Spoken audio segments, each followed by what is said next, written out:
Bonjour et bienvenue sur Tuto Marketing. Donc aujourd'hui, je vais vous montrer comment insérer, si vous voulez, un calendrier directement dans Google Sites. Donc tout le monde a l'habitude d'insérer, on va dire, le calendrier classique, d'accord, donc le Google Agenda, dans ici Google Sites. Vous avez vu que ça, c'est la partie classique de Google Agenda. Mais il y a une version ici qui est un peu plus moderne, un peu plus stylée. Et donc c'est Styled Calendar qui propose ça, donc je vais vous montrer comment faire cela. Donc première chose à faire, il suffit d'abord d'aller dans Google Agenda et de voir un petit peu le nombre de calendriers que vous avez créés. Moi j'en ai à peu près ici 1, 2, 3, voilà. Et il y en a 3 on va dire. N'oubliez pas que vous pouvez à tout moment créer un autre agenda en cliquant sur le petit bouton plus ici, d'accord? Et vous allez pouvoir créer un agenda. Ok, donc le but d'aujourd'hui n'est pas de vous montrer comment créer un agenda, mais le but est de vous montrer comment d'abord insérer Google Agenda classique. Donc si par exemple je veux tout simplement insérer tuto marketing consultant web, il me suffira d'aller dans paramètres et partage et je vais tout simplement descendre jusqu'à ce que j'arrive ici dans le code d'intégration. Il me suffira de faire copier, de retourner dans Google Sites et de cliquer ici sur le petit bouton à gauche là, l'icône intégrer. Et je vais tout simplement intégrer le code comme ceci. Et là vous allez voir que automatiquement il va intégrer Google Agenda dans Google Sites. Voilà qui est fait. Donc là je viens d'insérer Google Agenda classique sur mon Google Site. Et évidemment, tout ce que je ferai comme modification, par exemple, donc ici, hop, si je viens par exemple septembre, octobre, novembre, décembre, puisqu'on est au mois de décembre, imaginons que ici je mets, je sais pas moi, exercice, voilà, exercice enregistré, vous allez voir que ici au niveau du 21 décembre, il y avait un exercice. Imaginons que ici je mette achat, nom de domaine, d'accord, enregistré. Vous allez voir qu'ici automatiquement le 27 je vais devoir acheter un nom de domaine.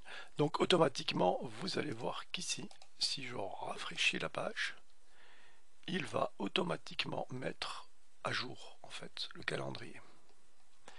L'avantage aussi, c'est qu'il va le mettre automatiquement dans l'autre calendrier qui est donc Styled Calendar.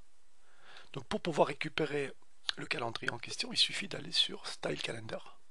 Une fois que vous êtes là, évidemment vous vous loguez. Moi je me suis logué avec mon adresse Gmail.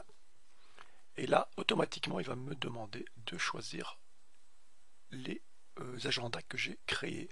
Donc ici, moi je veux uniquement tuto marketing consultant web. Donc je clique dessus et hop, je vais pouvoir ici encore une fois faire et changer ce que je veux. Donc ici, donner un nom, tuto marketing consultant web par exemple.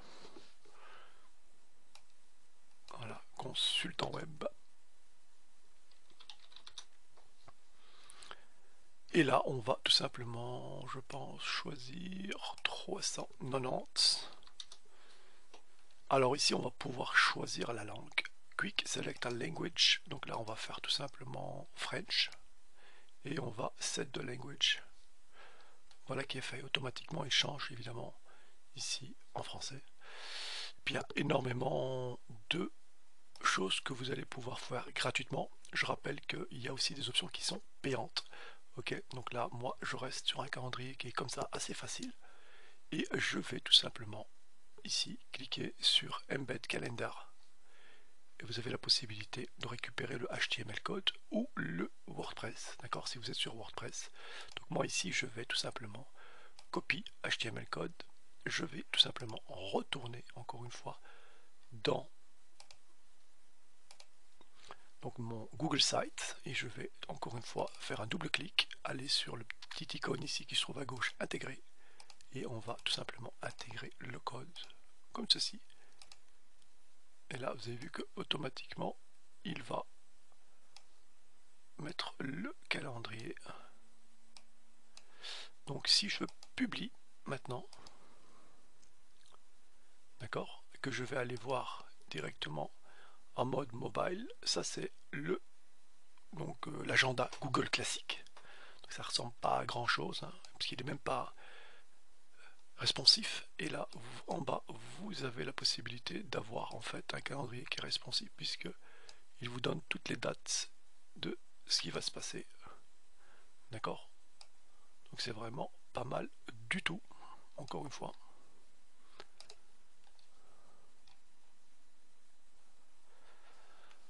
Alors, je vois qu'il n'a pas changé le fameux donc language. Je veux évidemment quick select language, toujours la même chose, French, set language.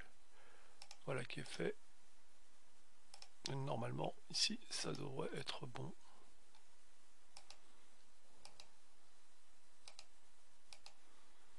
Voilà, normalement, ça devrait être bon.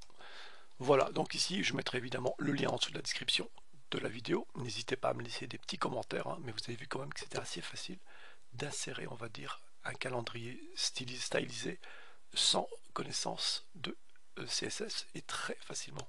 Vous avez vu qu'on va pouvoir le rajouter facilement.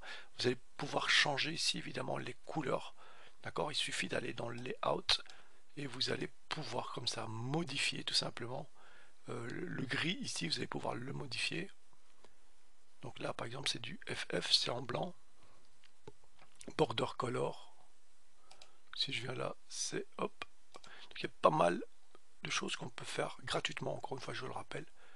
Et c'est vraiment pas mal du tout, Vous avez la possibilité de changer le footer ici, de pouvoir rajouter des choses et tout ça.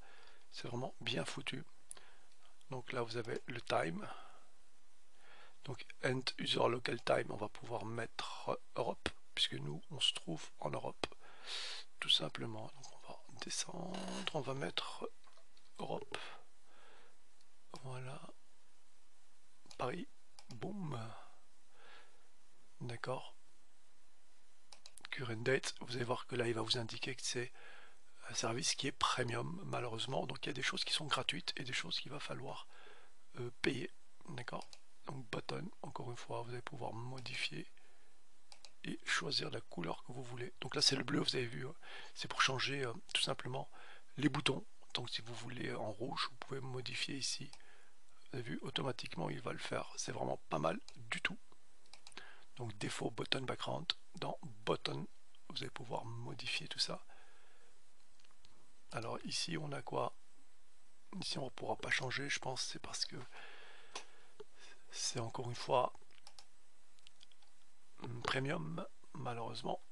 Vous avez vu qu'il y a énormément de choses qu'on va pouvoir faire de toute manière gratuitement. Header and footer, ça peut être intéressant ici. Donc là vous allez pouvoir modifier la partie qui se trouve ici en haut.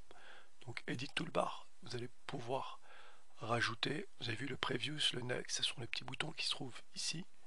Today, bon bah c'est aujourd'hui. Le title, bon bah c'est la date, hein, le mois et l'année. Et puis vous avez ici encore une fois time week, time day, voilà, mois, semaine et jour. Pareil pour le footer ici, donc le dessous, edit toolbar, et vous allez pouvoir, ici vous n'allez pas pouvoir l'enlever puisqu'il va falloir payer pour retirer. D'accord, et donc vous allez pouvoir mettre encore un petit bouton ici si vous voulez, etc., etc. Le bouton print et subscribe, donc s'abonner et imprimer. Voilà, donc franchement c'est pas mal, c'est facile à utiliser et on peut directement l'intégrer dans Google Sites pour son business. Je trouve ça pas mal, donc même si vous êtes une ASBL, vous pouvez aussi intégrer ça pour votre calendrier perso de l'ASBL. Donc c'est très cool à mettre en place. Voilà, donc n'hésitez pas à liker évidemment, à vous abonner à la chaîne si vous aimez le contenu et surtout à partager les amis. Voilà, je vous dis à la prochaine. Ciao ciao.